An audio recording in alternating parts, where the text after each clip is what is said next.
Hello दोस्तों, नमस्कार। कैसे हैं आप सभी? सुकून एफएम चैनल पर आपका स्वागत है। आपको हमारी कहानी सीक्रेट घर जमाई कैसी लग रही है? आप हमें कमेंट करके ज़रूर बताते रहें। दोस्तों, कहानी को ज़्यादा से ज़्यादा लाइक ज़रूर कर दिया करो। और कल के जो हमारे प्यारे दोस्त हैं उन्होंने कमेंट किया है, जैसे अब्दुल हफीज़ खान जी हैं, ये हैदराबाद से है। हमारी कहानी इनको बहुत अच्छी लगती है। Thank you so much sir. Manohar Lal ji हैं, अप्सरा पिंजरी जी हैं, संदीप कुमार जी हैं, और सानू की छित्री हैं जो नेपाल से हैं। Thank you so much brother. Bhanwar Lal Saran हैं, फ़ारूक अहमद हैं, नवाज शाद अली हैं, ये आसाम से हैं। थैंक यू जी। भुवनेश्वर कोरम जी हैं।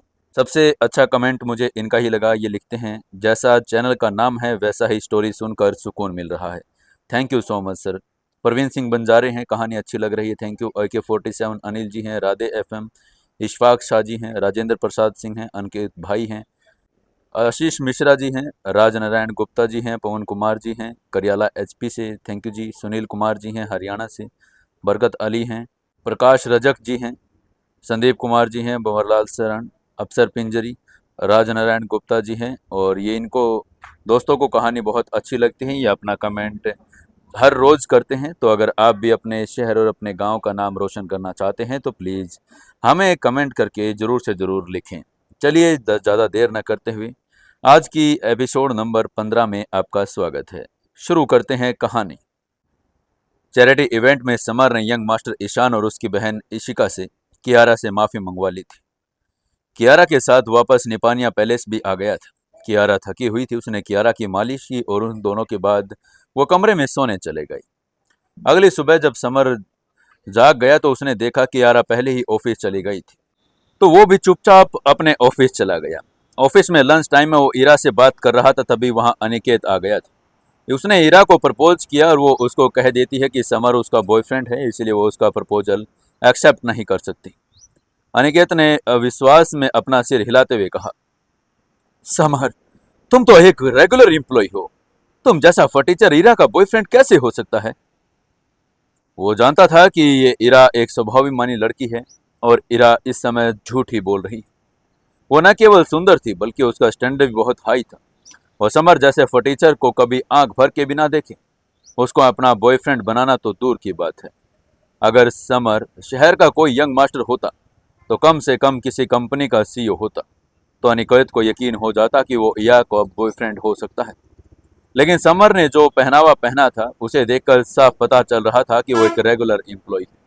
यह संभव था कि वो एक सौम्य, अमीर और सुंदर लड़की से कैसे उसका बॉयफ्रेंड बन सकता था। समर ने अपनी भौहें सिकोड़ते हुए कहा, मैं वास्तव में ईरा का बॉयफ्रेंड हूं। अनिकेत ने तुरंत रिएक्ट करते हुए कहा, मुझे तुम्हारी बातों पर यकीन नहीं होता। समर ने उसे घूरते हुए कहा, मैं तुम्हें यकीन कैसे दिलाऊं कि मैं ईरा का बॉयफ्रेंड हूं? अब मुझे तुम ही बता दो।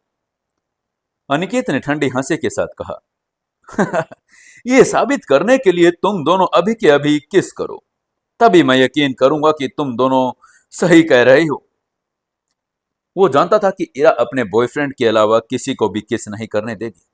समर ने मुस्कुराते हुए कहा, ओके ठीक है, लेकिन इसके बाद तुम मुझे कभी भी इर्दा के इर्द गिर्द दिखाई मत देना। अगर तुम दिख गए तो ये सही नहीं होगा। समर ने अनिकेत को हराने के लिए इरा को किस करने का फैसला कर लिया था।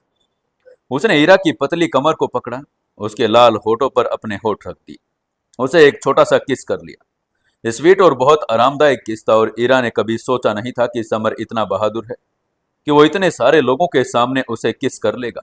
और ये उसका पहला किस था। ईरा भी शर्मा गई थी और धीमे स्वर में बोली, बेवकूफ, मुझे जाने दो। उसका चेहरा शर्म से लाल हो गया था। वो थोड़ा घबरा गई थी और दिल तेजी से धड़कने लगा था। उसकी धड़कन 100 गुना बढ़ गई थी। समर हल्के से मुस्कुराया और एक गहरी सांस लेते हुए इरा के कान में बोला, अगर मैंने जाने दिया तो अनिकेत को विश्वास नहीं होगा कि मैं तुम्हारा बॉयफ्रेंड हूं। इरा, बस अपनी आंखें बंद कर लो और इसका आनंद लो। ये कहते हुए उसने अपने होठ इरा के लाल होठ पर रख दिए, उसको किस करने लगा। कोमलता में मिठास का एहसास शुरू हो गया था और शुरू में कियारा उसे अपने से दूर धकेलना चाहती थी, लेकिन समर ने उसे कसकर पकड़ रखा था। फिर भी वो धीरे धीरे समर को किस करने लगी और पूरी तरह से उस कोमल एहसास में खो गई। आसपास खड़े सभी लोगों को अपनी आंखों पर विश्वास नहीं हो रहा था कि वो अपनी आंखें मसल मसल कर देख रहे थे कि कहीं कोई सपना तो नहीं देख रहे। उनको विश्वास ही नहीं हो रहा था कि सेल्स डिपार्टमेंट की नंबर 1 ब्यूटी इस फटीचर लड़के को किस कर सकती है। तभी एक लड़की ने दोनों की तरफ इशारा करते हुए अपने पास खड़े लड़के से कहा, ये मैं क्या देख रही हूं? डायरेक्टर हीरा उस फटीचर समर को किस कर रही है? कहीं मैं कोई सपना तो नहीं देख रही?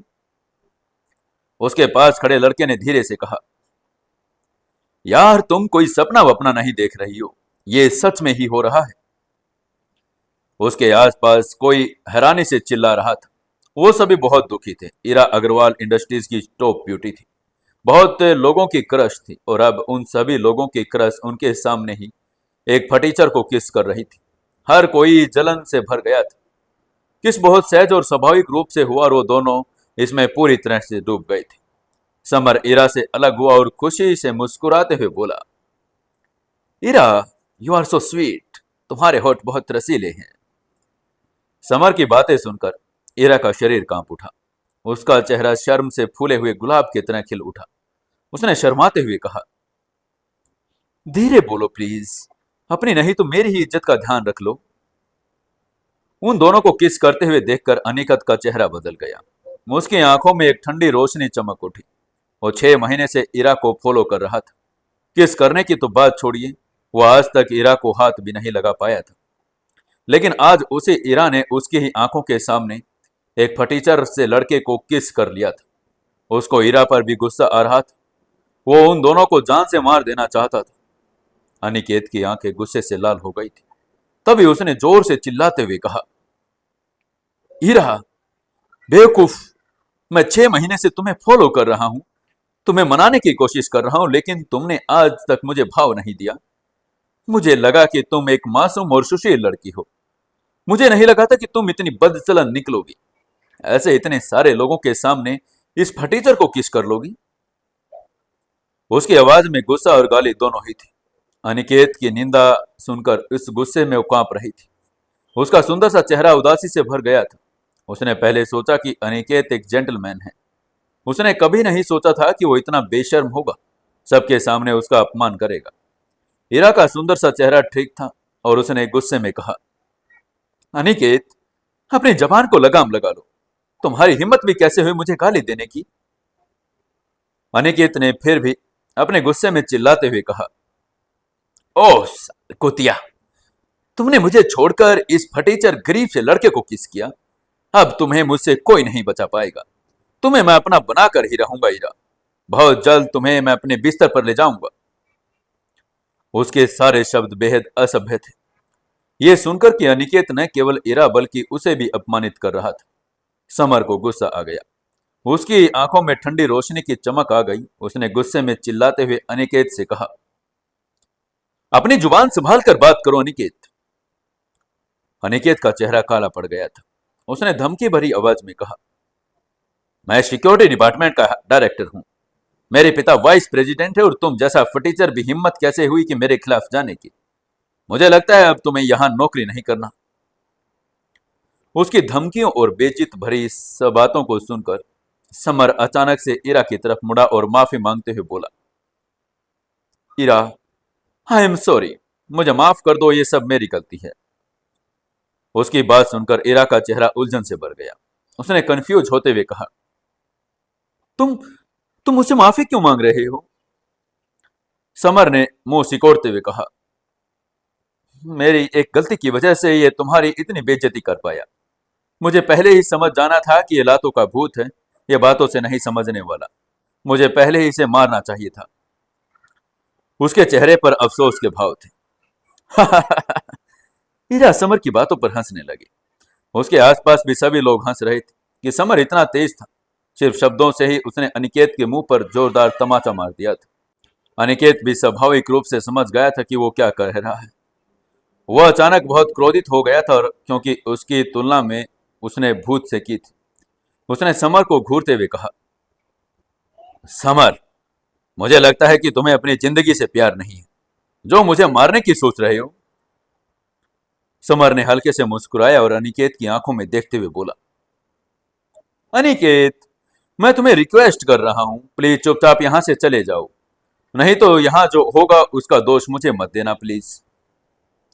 उसके शब्दों में एक ऐसी पावर थी कि उस पावर ने आसपास के लोगों को पूरी तरह से चौंका दिया था। समर की बॉडी से एक पावरफुल ऑरा निकल रहा था, जिसे महसूस करके अनिकेत भी अभी थोड़ा ठिठक गया था। अनिकेत का चेहरा मुड़ गया था और समर के शब्दों से गुस्से से लगभग मर गया था। वो समझ गया था कि समर की जुबान का मुकाबला वो कर नहीं पाएगा, क्योंकि वो शब्दों से नहीं जीत सकता। इसलिए उसने लड़ने का फैसला किया और गुस्से में बोला, अब तो तुम्हें मुझसे कोई नहीं बचा सकता। अनिकेत ने अपना गुस्सा से अपना हाथ उठाया और समर के सिर पर एक जोरदार पंच मारने के लिए आगे बढ़ा। हीरा का चेहरा यह देखकर बदल गया था। उसने कहा, सावधान, रुक जाओ प्लीज। इस समय हीरा बहुत चिंतित थी। वो जानती थी कि अनिकेत सिक्योरिटी डिपार्टमेंट का डायरेक्टर था और मार्शल आर्ट के लेवल एक स्टेज के 3 का फाइटर था। वो बहुत चिंतित थी कि कहीं समर को चोट न लग जाए। लेकिन ईरा और भीड़ को आश्चर्य तो तब हुआ जब उन्होंने देखा कि समर बिना हिले डुले ही अपने हाथों को पीछे करके अपनी जगह पर खड़ा था। उसे अनिकेत के इस जोरदार पंच की परवाह नहीं थी। ऐसा लग रहा था कि जैसे कुछ हुआ ही ना हो। समर ठहाके लगाकर हंसते हुए बोला, क्योंकि तुम मुझे मारना चाहते हो तो मैं तुम्हारी इच्छा पूरी जरूर करूंगा। यह कहते हुए उसने अचानक बिजली की स्पीड से अपना दाहिना पैर उठाया और अनिकेत के पेट पर एक जोरदार किक मार दी। अनिकेत तुरंत उछलकर जमीन पर गिर गया।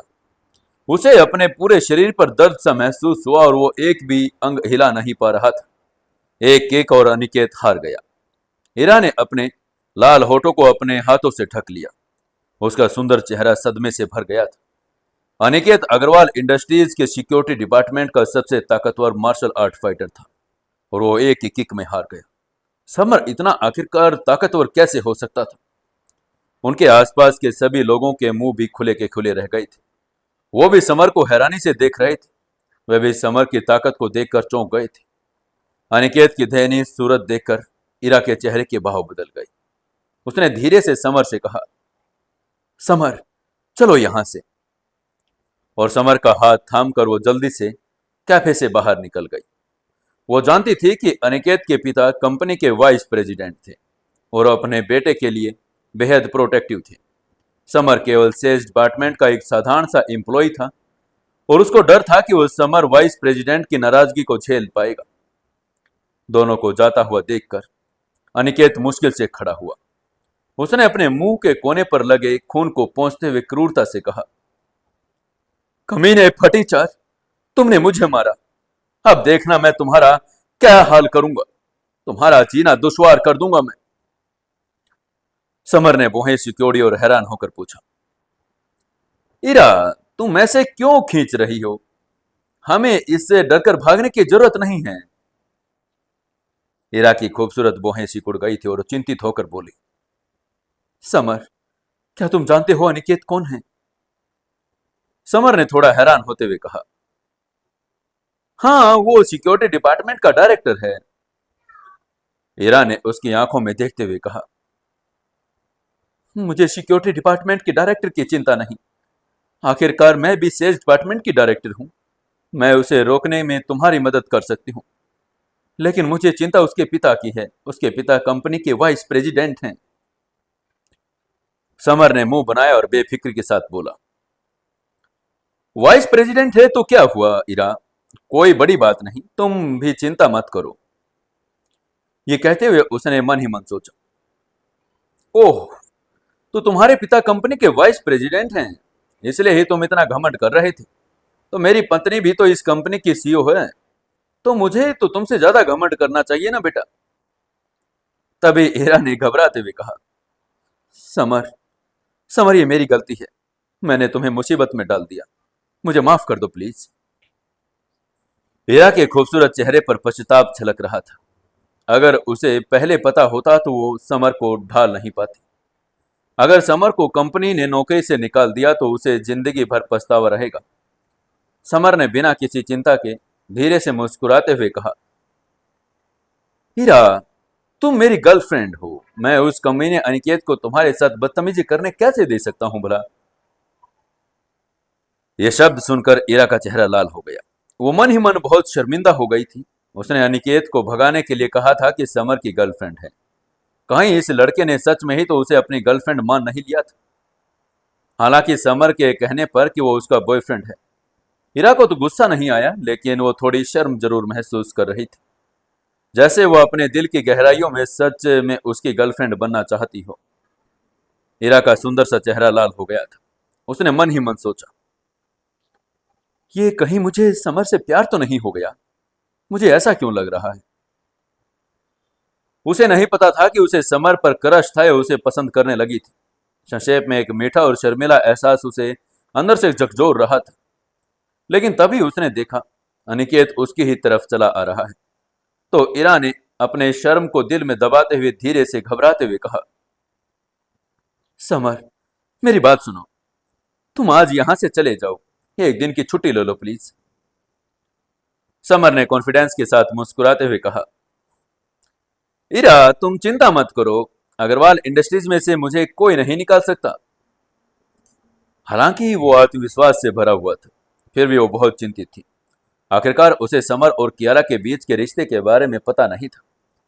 तभी समर ने हाथ हिलाकर इरा को कहा, और ठीक है इरा, मैं अपने डेस्क पर जा रहा हूं। और सेज डिपार्टमेंट के अपने डेस्क पर वो चला गया। जहां तक अनिकेत की बात है, उसे इसकी परवाह नहीं थी। उसकी नजर में अनिकेत सिर्फ एक चींटी के बराबर था, जिसे वो कभी भी कुचल सकता था। सेज डिपार्टमेंट में आकर समर ने देखा कि लोग अजीब सा व्यवहार कर रहे थे। वो सब उसे देखते ही उससे दूर भाग रहे थे। सेज डिपार्टमेंट के लोग पहले ही समर से मिलते थे तो उसका हालचाल पूछते थे, लेकिन आज कुछ और ही चल रहा था। तभी समर ने आंखें घुमाई और मन ही मन सोचा, क्या यार, मैं इतना डरावना हो गया हूं? लोग मेरे पास आना तो क्या, मुझसे बात करने के लिए भी खुश नहीं है। और ये सोच सोच कर वो अवाक हो गया था। बात समर ने डरने की नहीं थी, लेकिन डरने की बात यह थी कि उसने अनिकेत को मार दिया था। सेल्स डिपार्टमेंट के लोग अनिकेत को अच्छी तरह जानते थे। वो वाइस प्रेसिडेंट का बेटा था और बेहद घमंडी भी था। वो सभी जानते थे कि अनिकेत को पीटने के कारण समर को नौकरी से निकाल दिया जाएगा। सेल्स डिपार्टमेंट के लोग समर के साथ नौकरी से नहीं निकलना चाहते थे, इसलिए वो स्वाभाविक रूप से उससे दूर हो रहे थे। समर पूरी दोपहर वहीं बैठा रहा और ऊब गया। किसी ने उससे बात नहीं की। वो आजाद होकर खुश था। वो प्राची से बात करना चाहता था, लेकिन वो भी पूरे दिन वहां थी नहीं। बाहर किसी क्लाइंट से मीटिंग करने के लिए गई हुई थी, जिससे वो और भी ऊब गया। बेशक अनिकेत ने सिक्योरिटी रूम में वापस जाकर एक रिपोर्ट कार्ड बनाया। वो उसे सीधा सीईओ कियारा को दे आया था। अनिकेत ने उस रिपोर्ट में उसने समर पर आरोप लगाया कि उसने उसे पीटा। समर को नौकरी से निकालने की रिक्वेस्ट भी की। हालांकि कियारा ने कुछ ऐसा करने से मना कर दिया था। समर ने घड़ी पर नजर डाली। शाम के ठीक 6 बजे थे। उसने बुदबुदाते हुए कहा, ओह यार, अब घर जाने का समय हो चला है। चलो। रिपोर्ट फॉर्म छांटने के बाद वो अपने हाथों से लहराता हुआ सेल्स डिपार्टमेंट से बाहर चला गया। समर को ऐसे आराम से जाता हुआ देखकर सेल्स डिपार्टमेंट के लोग हैरान हो गए थे। सबको लग रहा था कि आज दोपहर में उनको यह भ्रम हुआ था। अनिकेत को पीटने के बाद भी समर को नौकरी से नहीं निकाला गया था। यह देखकर सभी को ऐसा लग रहा था कि वो चलते फिरते सपना देख रहे हैं। वहीं जब समर बिल्डिंग से बाहर निकला तो बाहर बारिश शुरू हो गई थी। जब वो सुबह ऑफिस आया था तो वो बाहर बादल छाए हुए थे, लेकिन अप्रत्याशित रूप से अब बारिश शुरू हो गई थी। बहुत ही भारी बारिश होने लगी थी। लेकिन समर को यह बारिश से कोई फर्क नहीं पड़ता था। उसे जो करना था वो करना ही था। उसने अपना फोन निकाला और यंग मास्टर गौरव का नंबर डायल कर दिया। जैसे ही यंग मास्टर गौरव ने कॉल अटेंड किया, समर ने उसे सीधे मुद्दे पर आते हुए पूछा, यंग मास्टर गौरव, क्या तुम आज फ्री हो? गौरव ने थोड़ा हैरान होते हुए पूछा। जी, कौन? समर ने जवाब देते हुए कहा, यार मैं समर हूं। तुमने मेरा नंबर सेव नहीं किया क्या अभी तक? गौरव ने उसकी बात का जवाब देते हुए कहा, नहीं नहीं, ऐसी बात नहीं है, मैंने कल ही तुम्हारा नंबर सेव कर लिया था, लेकिन मुझे उम्मीद नहीं थी कि तुम आज मुझे फोन करोगे। समर ने सहजता से कहा, अच्छा अच्छा अच्छा, अब एक काम करो, जल्दी से मुझसे मिलो, मैं आज तुम्हारा इलाज शुरू करूंगा। उसने यंग मास्टर गौरव से वादा किया था कि वो उसका इलाज करेगा। गौरव ने खुशी से बात से जवाब देते हुए कहा, मैं रिंग रोड पर कोई क्लब में हूं। यंग मास्टर गौरव ने अपना पता बताया और उसकी आवाज उत्साह से भरी हुई थी। उसे 20 साल से यह बीमारी थी और उसने बहुत अपमान सहा था। अब इसे इलाज करवाने का मौका मिल रहा था तो वो दिल से बहुत खुश हो गया था। समर ने सीधा सीधा कहा, ठीक है, मेरा इंतजार करो, मैं वहां पर जल्द ही आ रहा हूं। ये कहने के बाद उसने फोन रख दिया और फोन रखते ही उसने एक टैक्सी रोकी और कोई क्लब की ओर चल पड़ा। क्लब रिंग रोड पर स्थित था। एक आलीशान क्लब था और आम आदमी क्लब का खर्चा उठा नहीं सकता था। केवल अमीर लोग ही वहां जा सकते थे। 20 मिनट बाद समर उस क्लब में पहुंच गया था। उसने बारिश में दरबान के पास रजिस्टर किया और तीसरी मंजिल पर एक यूनिट में पहुंच गया। यंग मास्टर गौरव दरवाजे पर खड़ा उसका इंतजार ही कर रहा था। समर को भीगा हुआ देखकर उसके चेहरे पर आश्चर्य का भाव दिखाई दे रहा था। तभी यंग मास्टर गौरव ने पूछा, समर, आप भीग कैसे गई? क्या आपके पास छाता नहीं था? समर ने बेपरवाही से मुस्कुराते हुए कहा, नहीं, मेरे पास छाता नहीं था। इन बातों को छोड़ो, तुम्हारा इलाज करना जरूरी था, इसलिए मैं थोड़ा भीग भी गया तो कोई बड़ी बात नहीं। समर की बातें सुनकर यंग मास्टर गौरव की आंखों में कृतज्ञता की चमक आ गई थी। जब से यंग मास्टर गौरव की शॉर्ट सिंड्रोम का पता चला था तो उसके पिता ने उसकी मां उसे पसंद भी नहीं करते थे। आसपास के लोग उस पर हंसते थे, यहां तक कि उसके रिश्तेदार और दोस्त भी उसे नीची नजरों से देखते थे। बचपन से ही यंग मास्टर गौरव के साथ किसी ने अच्छा व्यवहार किया नहीं था। हालांकि वो एक अमीर परिवार का बड़ा बेटा था, लेकिन उसे किसी भी तरह की गर्मजोशी महसूस नहीं होती थी। उसका दिल बर्फ की तरह ठंडा था। अब जब समर ने उसका इलाज करने के लिए बारिश की भी परवाह नहीं की और भीगता हुआ उसके पास आ गया था, इस बात से उसका दिल छू लिया और उसकी नाक में जलन होने लगी। उसकी आंखों में आंसू आ गए थे। यंग मास्टर गौरव ने रोते हुए देखकर समर के चेहरे पर भी उलझन आ गई और उसने कहा, यंग मास्टर गौरव, तुम रो क्यों रहे हो? यंग मास्टर गौरव ने अपनी ढके हुई नाक को छूते हुए दृढ़ निश्चय के साथ कहा, समर, मैं यंग मास्टर गौरव कसम खाता हूं, मैं कभी भी तुम्हारा साथ नहीं छोड़ूंगा। आज से तुम मेरे बड़े भाई हो और मैं एक छोटे भाई की तरह तुम्हारी सेवा करूंगा। उसकी बात सुनकर समर मुस्कुराया और उसने गौरव के कंधे पर हाथ रखते हुए पूछा, गौरव भाई, हम ये बात बाद में करेंगे। पहले तुम मुझे ये बताओ कि क्या हुआ था, तुम्हें ये बीमारी हुई कैसे? उसके लिए जानना जरूरी था कि वो क्यों बीमार हुआ, ताकि वो उसका इलाज सही ढंग से कर सके।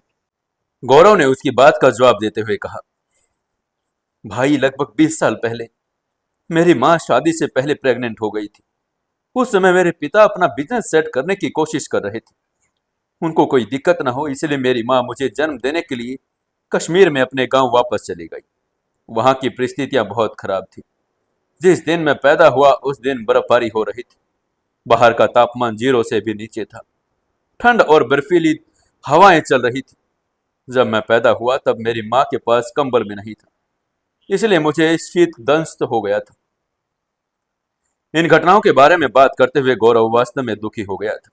गौरव ने पूरी बात सुनने के बाद समर को समझ आ गया कि जब वो पैदा हुआ था तो ठंडी हवा ने उसके शरीर पर आक्रमण किया, इसलिए उसकी किडनी डैमेज हो गई और उसे शीत दंश हो गया था, जिसकी वजह से उसका स्वभाव ठंडा हो गया। इसलिए समर ने गौरव की आंखों में देखते हुए कहा, हम्म, अब मैं समझ गया हूं।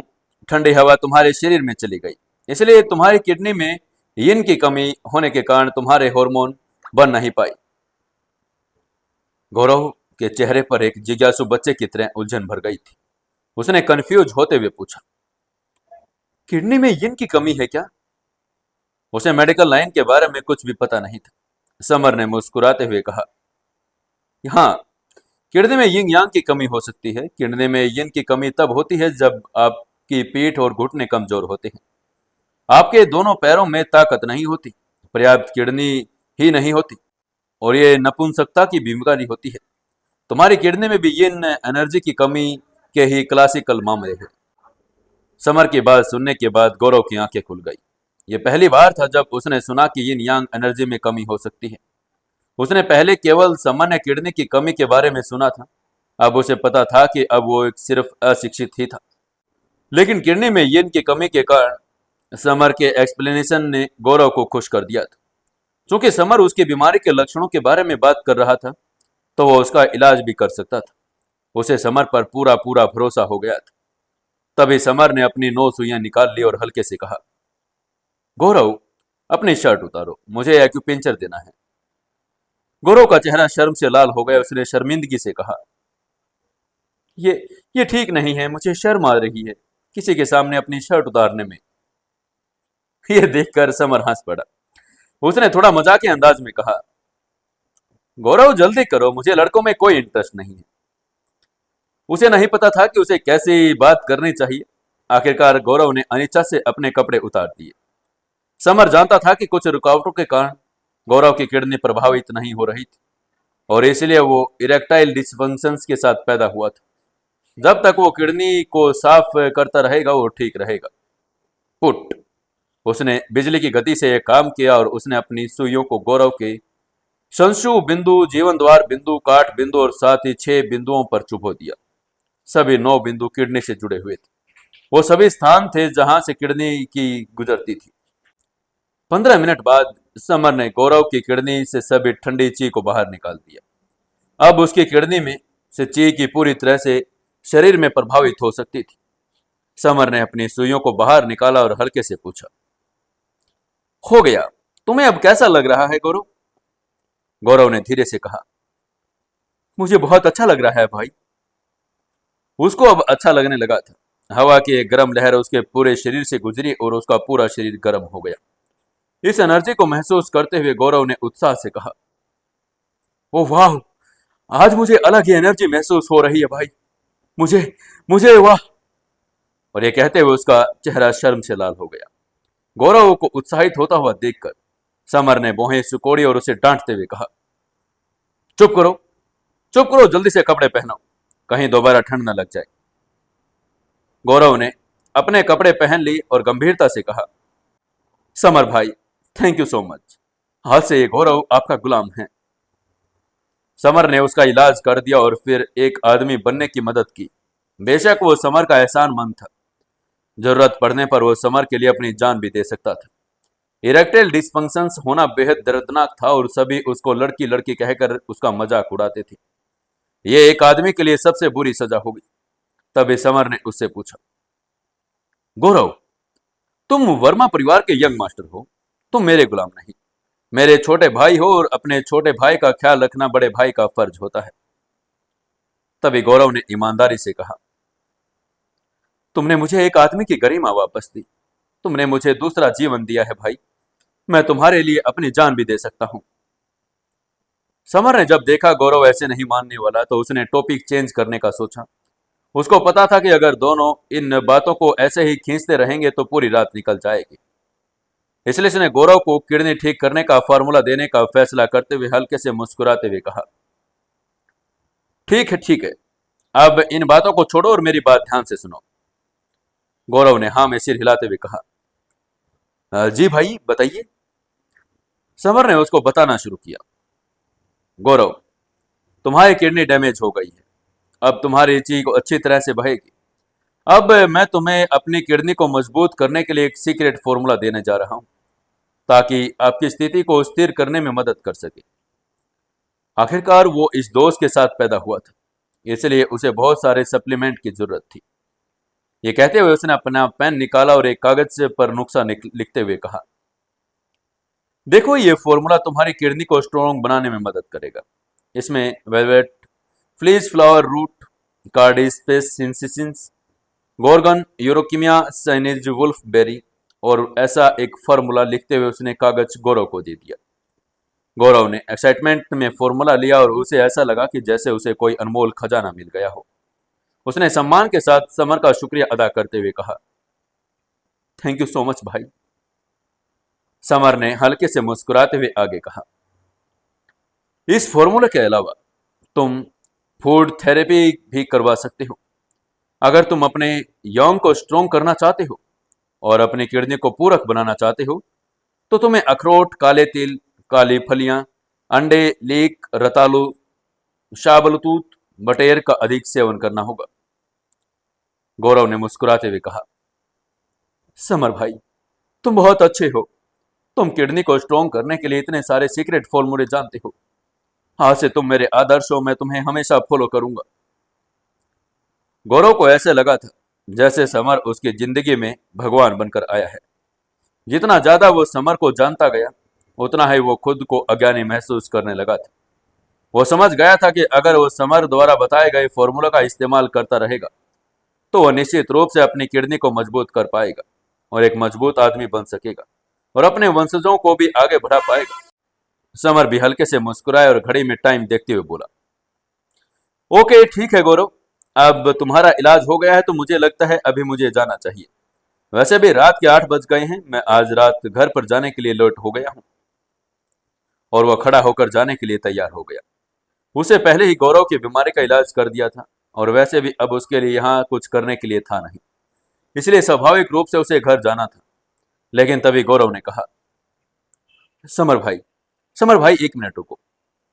समर ने थोड़ा कंफ्यूज होते हुए पूछा, क्यों, क्या हुआ गौरव, तुम्हें कुछ और चाहिए क्या? गौरव ने अपनी जेब से एक बैंक कार्ड निकाला और समर की तरफ बढ़ाते हुए कहा, समर भाई, ये सिटी बैंक का गोल्ड कार्ड है और इसमें 50 करोड़ रुपए हैं, ये आप ले ले। गौरव उसका शुक्रिया अदा करना चाहता था, हालांकि उसको मालूम था कि ये पैसे बहुत कम हैं। समर ने जो मदद उसकी की थी उसके लिए अगर वो पूरी प्रॉपर्टी भी उसके नाम कर दे तो अभी भी कम था, क्योंकि उसने उसे ठीक किया और उसने एक ऐसी समस्या को ठीक कर दिया जिसका इलाज सभी एक्सपर्ट डॉक्टर भी नहीं कर पाए थे। लेकिन भले ही गौरव वर्मा ग्रुप ऑफ इंडस्ट्रीज का सबसे बड़ा बेटा था, लेकिन परिवार का सारा पैसा और फंड उसके छोटे भाई के नियंत्रण में था, इसलिए उसके पास वास्तव में ज्यादा पैसे थे नहीं। उसके पास सिर्फ ये 50 करोड़ रुपए थे। तो ये कहा जा सकता है कि गौरव अपना सारा पैसा समर को दे रहा था। यह इस बात को साबित करता था कि वो समर का कितना आभारी था। समर ने बैंक कार्ड लेने से मना करते हुए कहा, गौरव अपना कार्ड वापस रख लो, नहीं तो मैं नाराज हो जाऊंगा। समर ने उसको मनाने की कोशिश करते हुए कहा, समर भाई, ये मेरी तरफ से एक छोटा सा गिफ्ट है। अगर तुम इसे एक्सेप्ट नहीं करोगे तो मेरे दिल को सुकून नहीं मिलेगा। समर ने फिर से मना करते हुए समझाते हुए कहा, अगर तुम मुझे दिल से भाई मानते हो तो चुपचाप ये कार्ड वापस रख लो। रही बात तुम्हारे इलाज की, तो वो सिर्फ मैंने इसलिए किया, मैं तुम्हें अपना दोस्त मानता हूं। अगर फिर भी तुम मुझे पैसा देना चाहते हो तो मैं समझूंगा कि तुम मेरे दोस्त नहीं, बस एक मरीज हो। अब तुम देख लो तुम क्या चाहते हो। तभी गौरव ने ईमानदारी से कहा, ऐसी बात नहीं है भाई, मैं तो सिर्फ एक छोटे भाई होने के नाते बड़े भाई को एक गिफ्ट देना चाहता हूं। समर ने थोड़ा सा भौहें सिकोड़ते हुए कहा, ठीक है, तो मैं इसे ले लेता हूं, लेकिन फिर मुझे आगे से कभी भाई मत बोलना। अगर तुम सच में मुझे अपना बड़ा भाई मानते हो तो चुपचाप इसे अपनी जेब में रख लो। अगर मुझे पैसों का लालच होता तो मैं कल से वो नीलम पेंडेंट ऐसे ही पायल को देने के लिए तैयार ना होता। अगर मैं चाहता तो उस पेंडेंट को कम से कम 500 करोड़ में बेच सकता था।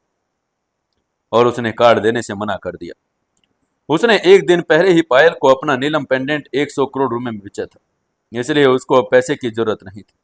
उसके पास एक कार्ड पायल वाला था और दूसरा उसको उस दिन एक कार्ड ईगल गैंग सरगना बख्तावर ने भी दिया था, इसलिए अब पैसों की उसे जरूरत नहीं थी।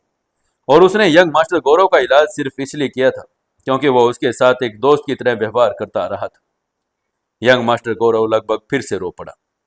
बचपन में जितने भी लोगों से वो मिला था, वो सभी पैसों से प्यार करते थे, लेकिन समर पैसों से ज्यादा उसको सम्मान दे रहा था। यहां तक कि उसके माँ बाप ने भी उसको ज्यादा उसके भाई से प्यार किया था।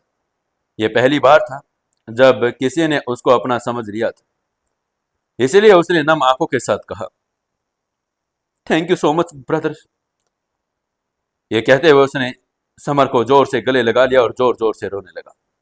समर पहला इंसान था जिसके साथ उसने अच्छा व्यवहार किया था, नहीं तो सभी उसकी कमजोरी का फायदा उठाते थे। समर ने उसकी पीठ सहलाते हुए उसको चुप कराया और फिर उसको अलग करते हुए कंधे पर हाथ रखते हुए कहा, ठीक है ठीक है, अब लड़कियों की तरह रोना बंद करो और दुनिया को दिखा दो कि तुम भी एक मर्द हो। समर की बात सुनकर गौरव मुस्कुरा दिया और उसने अपनी आंखों से आंसू साफ करते हुए कहा, जी भाई, जी भाई, अब मैं किसी को अपनी इंसल्ट नहीं करने दूंगा। समर ने उसको थोड़ा समझाया और फिर जाने के लिए तैयार होते हुए कहा, ठीक है भाई, अब मैं जा रहा हूं। तुम्हें जब भी मेरी मदद की जरूरत हो तो मुझे बस एक कॉल कर देना, मैं आ जाऊंगा। गौरव ने फिर उसको रोकते हुए कहा, एक मिनट समर भाई। समर ने एक बार और चिढ़ते हुए कहा, अब क्या है गौरव? यंग मास्टर गौरव ने ईमानदारी से कहा, भाई भाई, अगर तुम्हें पैसे नहीं चाहिए तो कोई बात नहीं, लेकिन मैं तुम्हें ऐसे नहीं जाने दूंगा। तुम्हें आज रात मेरे साथ चलना होगा ताकि मैं भी तुम्हारी थोड़ी सेवा कर सकूं। समर ने सहमति जताते हुए कहा, ओके ठीक है, बताओ कहां चलना है। उसे सहमत होना ही पड़ा, वरना यंग मास्टर गौरव को सुकून न मिलता। यंग मास्टर गौरव ने मुस्कुराते हुए कहा, समर भाई, चलो हम सनराइज पैलेस चलते हैं। वो पैलेस मेरे परिवार के अंडर ही आता है। समर ने हाँ में सिर हिलाते हुए कहा, ओके ठीक है, और यंग मास्टर गौरव के साथ बाहर चला गया। दोनों क्लब से बाहर निकले और यंग मास्टर गौरव बैज स्पोर्ट्स कार में बैठकर सनराइज पैलेस की ओर चल दिए। सनराइज पैलेस एलआईजी रोड पर स्थित था। वो एक आरामदायक मनोरंजन परिसर था और जिसमें स्पा, सीना मालिश, तेल मालिश और कई तरह की विशेष सुविधाएं उपलब्ध थी। 20 मिनट के अंदर अंदर वो यंग मास्टर गौरव और समर दोनों सनराइज पैलेस पहुंच गए थे। गौरव ने गाड़ी पार्क की और दोनों गाड़ी से उतरे। सनराइज पैलेस की ऊंची सी बिल्डिंग के सामने आ गई। समर ने ऊपर देखा तो सामने एक 13 मंजिल की एक बड़ी बिल्डिंग थी। वो बिल्डिंग बहुत ही ज्यादा शानदार थी। उसके एंट्री गेट पर 4 खूबसूरत लड़कियां खड़ी हुई थी। सभी लड़कियों ने हाई स्लिट वाली सोनम ड्रेस पहनी हुई थी, जिससे उनकी पतली और गोरी टांगे दिखाई दे रही थी, जो राहगीरों की आंखों को आकर्षित कर रही थी। उन 4 खूबसूरत लड़कियों ने जब यंग मास्टर गौरव को देखा तो उन्होंने जल्दी से सिर झुकाकर कहा, वेलकम यंग मास्टर, वेलकम। गौरव ने समर की ओर देखते हुए कहा, आओ समर भाई, आओ अंदर चलते हैं। यंग मास्टर गौरव ने समर का हाथ पकड़ा और समर को आगे ले गए। समर को देखकर सभी लड़कियां दंग रह गई।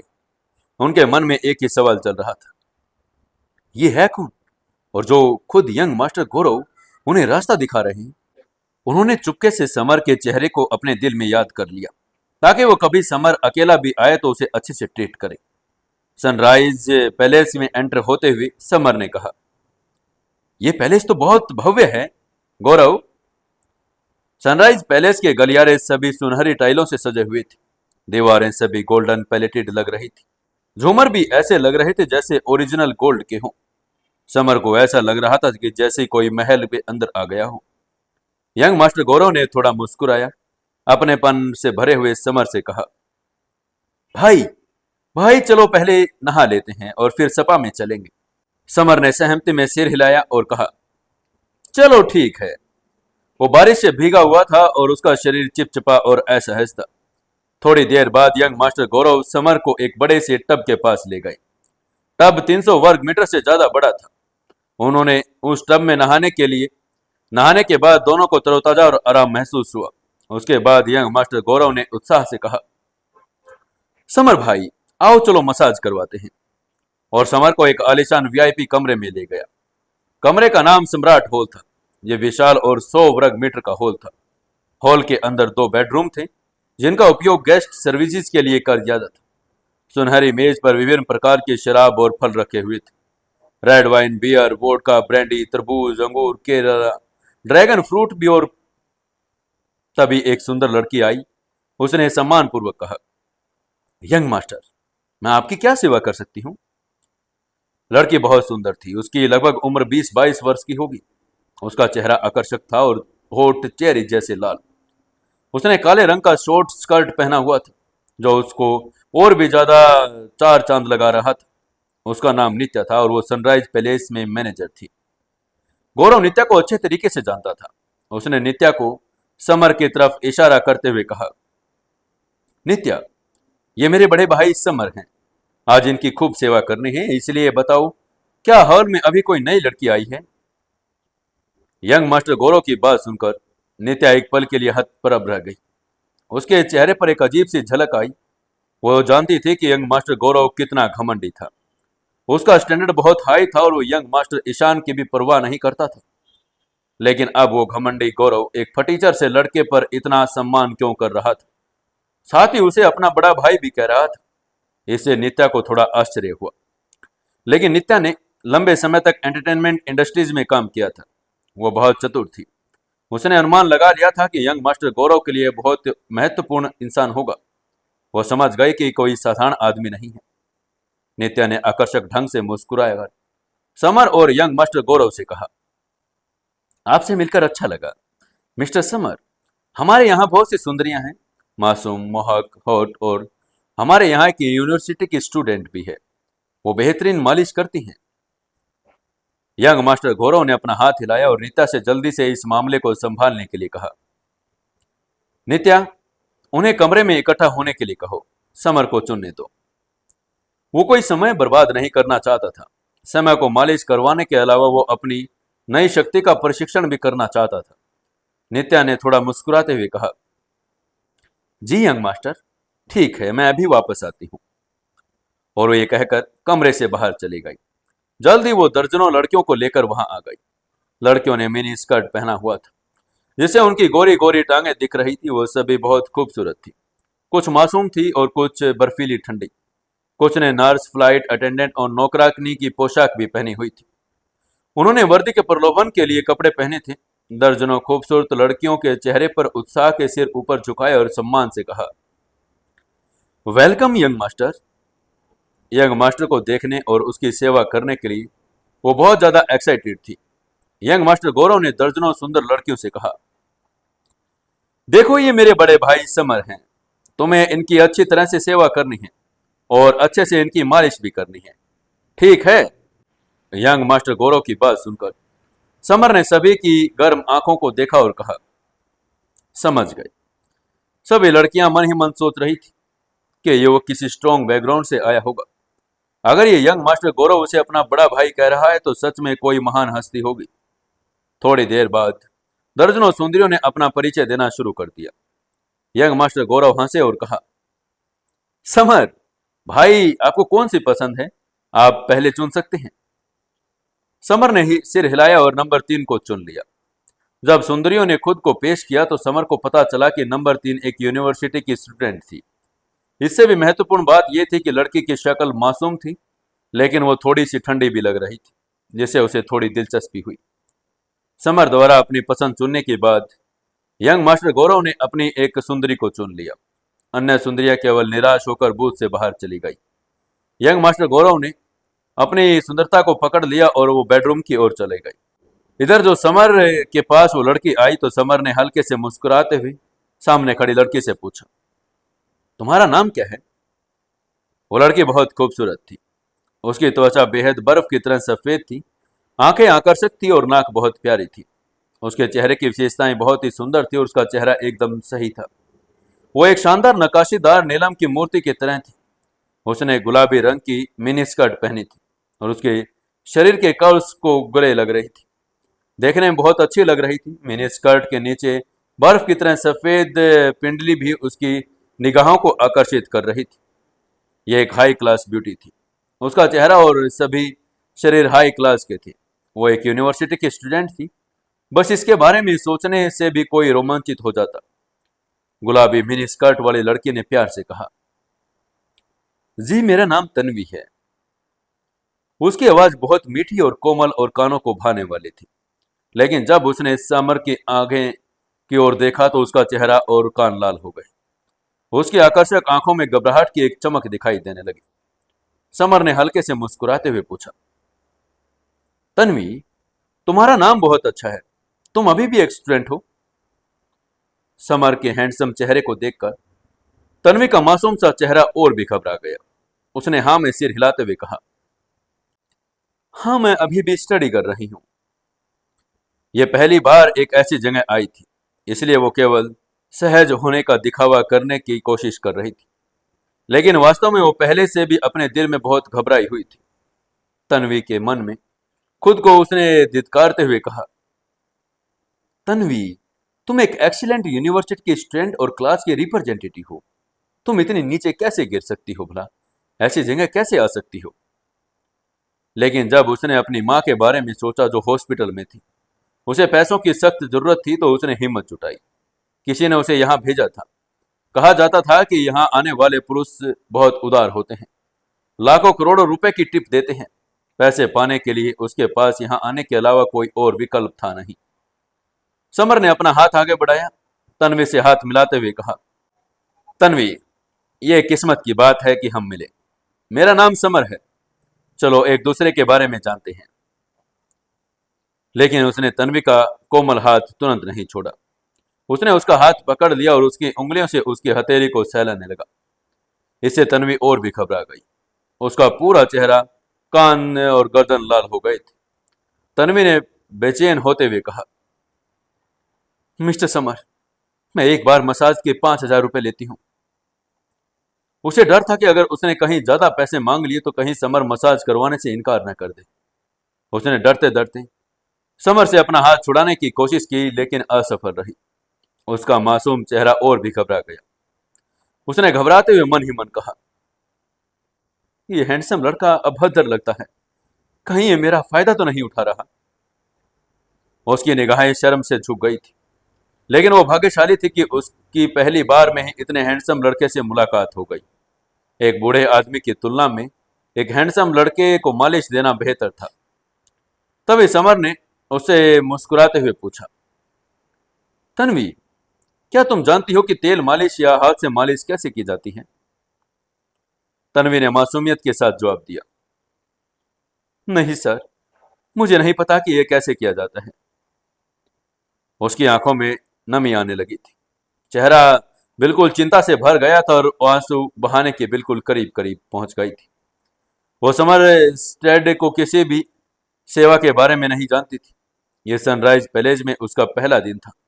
उसने केवल मालिश करना सीखा था, क्योंकि उसे तत्काल पैसों की जरूरत थी। जब उसने सुना कि यंग मास्टर गौरव एक वीआईपी को लेकर आए हैं, तो उसने सिस्टर नित्या से खुद को आगे जाने के लिए रिक्वेस्ट की थी। तन्वी भाग्यशाली थी कि उसे यंग मास्टर गौरव के वीआईपी मेहमान ने सिलेक्ट भी कर लिया था। लेकिन वो बदकिस्मत थी, क्योंकि वह दूसरों द्वारा सूचीबद्ध किसी को भी सेवा देने के बारे में जानती नहीं थी। तभी समर ने अपनी आंखें घुमाई और पूछा, क्या क्या तुम्हारा ये पहला दिन है तन्वी? वो थोड़ा अवाक रह गया। वो यहाँ आराम करने के लिए आया था। उसने सोचा कि अच्छी मसाज से उसकी थकान दूर हो जाएगी, लेकिन उसके सामने खड़ी सुंदर सी लड़की को कुछ भी पता नहीं था। इससे वो थोड़ा निराश हुआ। वो हर आदमी एशियन महिलाओं के बारे में जानता है जो मसाज पार्लर में काम करते हुए भी कहता है कि वो नहीं जानता। वो झूठ बोलता है। समर को एहसास हो गया कि ये सुंदरी यहाँ पैसे कमाने आई है। वो समझ गया था कि इसका यहाँ जरूर पहला दिन था और मालिश करना इसे आता नहीं है। तभी तन्वी ने घबरा कर कहा, मिस्टर समर, मैं आपकी मालिश कर दूं। अगर आपको लगता है कि 5,000 रुपये ज्यादा है तो मैं आपको छूट दे सकती हूँ। मुझे वाकई में पैसों की जरूरत है। तन्वी के मासूम से चेहरे पर तड़प आ गई थी। उसे डर था कि समर मसाज करवाने से कहीं मना न कर दे। कल उसकी माँ का ऑपरेशन होने वाला था। अगर वो आज पैसे नहीं कमा पाई तो उसकी माँ ऑपरेशन नहीं करवा पाएगी। उसकी जान जोखिम में पड़ जाएगी। अपनी माँ के लिए वो रेड लाइट इलाके में आकर अपमानित होने को भी तैयार थी। समर ने हल्के से मुस्कुराते हुए कहा, नहीं नहीं, ऐसी कोई दिक्कत नहीं है। चलो मेरी सिंपल ऑयल मसाज कर दो। अगर तुम अच्छा काम करोगी तो मैं तुम्हें ज्यादा पैसे दूंगा।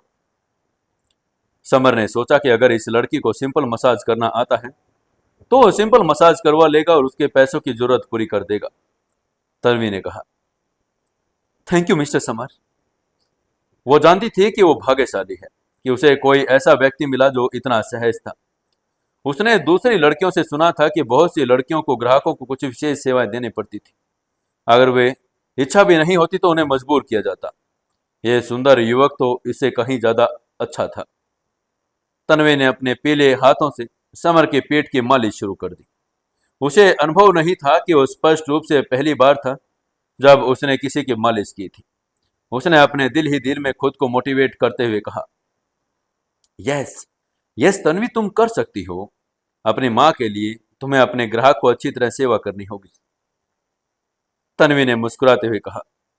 तभी समर ने मुस्कुराते हुए कहा, अच्छा लग रहा है। तन्वी की मालिश के बाद समर बहुत सहज और तनाव मुक्त था। उसके शरीर के छिद्र खुल गए थे। एक सुंदर से लड़की ने पूरे शरीर की मालिश करवाना निश्चित रूप से एक पुरुष के लिए आनंददायक था। एक आदमी जिसने इसका अनुभव नहीं किया वो समझ ही नहीं पाया कि कितना अच्छा लगता है। यह पहली बार था जब तन्वी ने मालिश की थी, इसलिए वो एक्सपीरियंस नहीं थी और घबराई हुई भी थी। उसने गलती से समर पर थोड़ा सा ज्यादा जोर लगा दिया था, जैसे वो आराम से करहा उठा। तन्वी लाल हो गई और घबरा भी गई। वो किसी छेद में जाकर छिपना चाहती थी, जिससे वो किसी को मुंह ना दिखा पाए। मालिश 1 घंटे में खत्म हो गई। समर ने तन्वी को देखा जो पसीने से लथपथ थी और उसकी आंखें गर्म हो गई थी। तभी तन्वी ने अपने लाल चेहरे के साथ कहा, मिस्टर समर, मालिश हो गई है। समर की गर्म निगाहों ने उसे और भी शर्मिंदा कर दिया। शर्म के मारे उसका मासूम सा चेहरा टमाटर की तरह लाल हो गया था। समर ने उसे मुस्कुराते हुए पूछा, हाँ, मुझे आपकी सेवा अच्छी लगी। क्या आपके पास बैंक खाता है? मैं आपको पैसे ट्रांसफर कर देता हूं। तन्वी ने धीरे से जवाब देते हुए कहा, मिस्टर समर, आप सीधे सामने रिसेप्शनिस्ट को पैसे दे सकते हैं। मैं सीधा पैसे नहीं ले सकती, वही मुझे पैसे देती है। समर ने उसको अपनी बात समझाते हुए कहा, हाँ हाँ, मैं मालिश के पैसे तो उनको ही दे दूंगा, लेकिन चूंकि तुमने मालिश बहुत अच्छी की, इसलिए मैं तुम्हें टिप देना चाहता हूं। तन्वी की आकर्षक आंखें चमक उठी। उसने उत्साह से कहा, टिप? सच में? Thank you mister summer. उसने सुना था कि अगर मालिश अच्छी हुई तो ग्राहक टिप देगा। कुछ उदार ग्राहक कुछ हजार रुपए भी टिप देते हैं। उसे पैसों की सख्त जरूरत थी, इसलिए जब उसने सुना तो टिप मिल रही है तो वो खुश हो गई थी। लेकिन उसे यह नहीं पता था कि समर टिप कितनी देगा। वो भी इस समय अचंभे में थी कि समर उसे कितने पैसे टिप में देगा। आपको क्या लगता है दोस्तों, समर उसको कितने पैसे टिप में देगा? जानने के लिए सुकून एफएम चैनल के साथ जुड़े रहिए। अपने गांव अपने शहर का नाम हमें कमेंट करके जरूर करते रहिए। और दोस्तों, कहानी अच्छी लग रही है तो वीडियो को लाइक जरूर करें, चैनल को सब्सक्राइब जरूर कर लें और एक प्यारा सा कमेंट करके हमें जरूर बताते रहें।